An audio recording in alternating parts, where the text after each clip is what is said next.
Friends, how are you all? I hope all you are safe at home. My name is Veerajita, working as a CRT Maths in TSWRS JC Toru. Yesterday we completed our first chapter, knowing our numbers with the exercise problems. Today I want to discuss about our next topic. Are you ready? Okay. When we count objects, we use numbers 1, 2, 3, 4. Yes? Okay. So these numbers are called natural numbers. We count numbers 1, 2, 3, 4 are called natural numbers.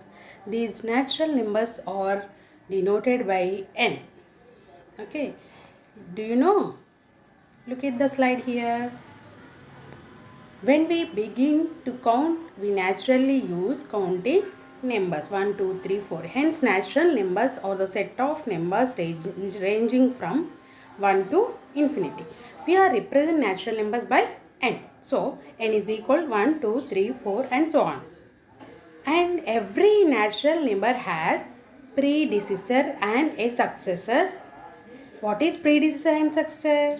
Predecessor means a number before the number is called predecessor and after the number is called successor. If we take 2, what is the predecessor? 2, 1 is the predecessor of 2 because 1 is before the number 2. And what is the successor? 3 is the successor of 2 because 3 comes after 2. So, predecessor is 1 and successor is 3. What about 1? Does 1 have both a predecessor and successor?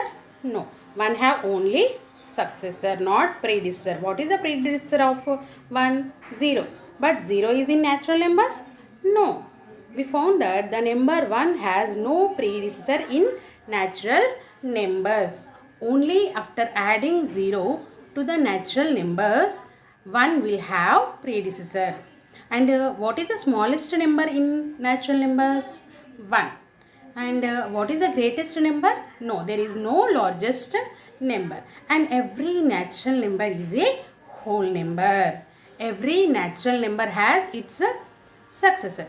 So, the set of natural numbers along with 0 are called whole numbers. The set of whole numbers excludes decimal or fractional numbers. We represent whole numbers by W. So, W is equal 0, 1, 2, 3, 4 and so on. Natural numbers n is equal 1, 2, 3, 4 and W is equal to 0, 1, 2, 3, 4 and so on. In those number sets, there is no largest number. Next, we can obtain successor of a whole number adding 1 to the given whole number. So, how to get successor? If we add 1 to the given number, then we get successor of the given whole number. If we take 6, what is the successor of 6? If we add 1 to the 6, we get 7. So, 7 is the successor of 6. We can obtain predecessor of whole number by subtracting 1 from the given whole number. For example, we take 10. What is the predecessor of 10? If we subtract 1 from the given number, that is 10. If we subtract 1 from the 10, we get 9. So, that is the predecessor of 10. 0 has no predecessor and the smallest whole number is 0. And in this set also there is no largest number. Every whole number excluding 0 is a natural number. Yes.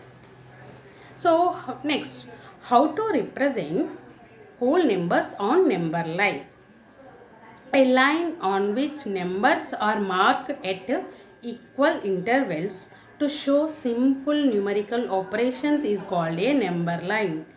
What is number line? A line on which numbers are marked at equal intervals to show simple numerical operations is called a number line. In order to represent whole numbers on a number line, we draw a straight line and mark a point 0 on it.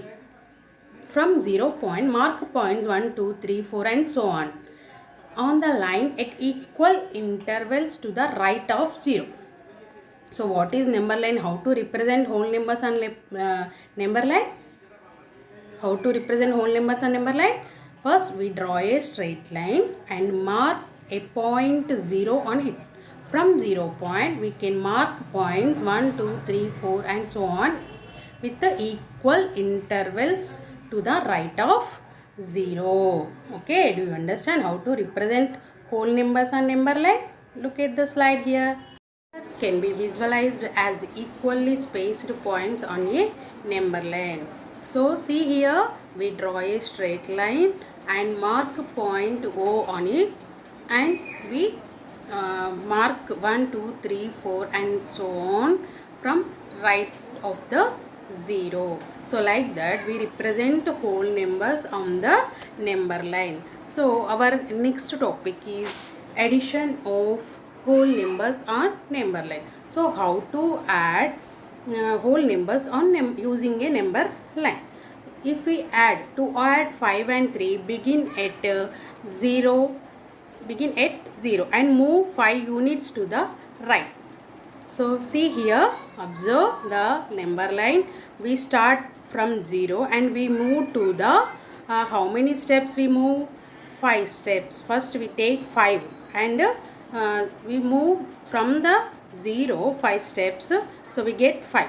Then move on additional 3 units to the right, 0 to 5 and 5 to 3. So the sum is 8. The final position is the sum of 5 and 3. So do you understand, children, how to add whole numbers on a number line?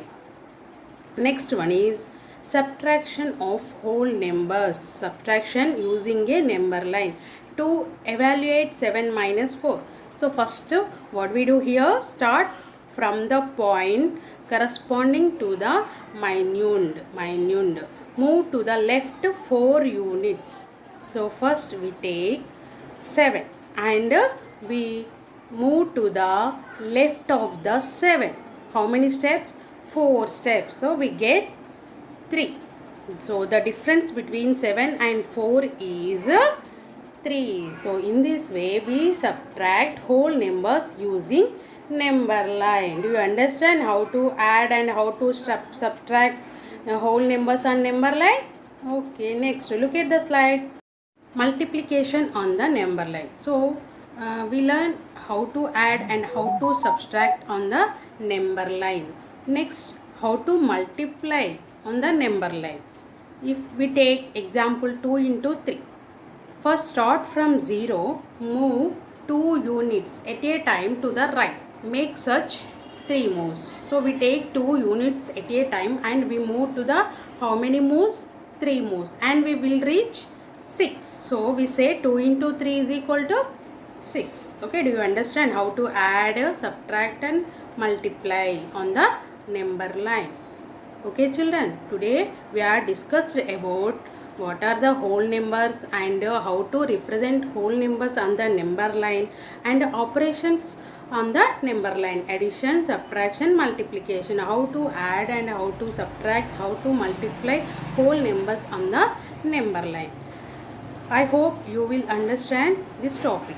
Okay children, thank you.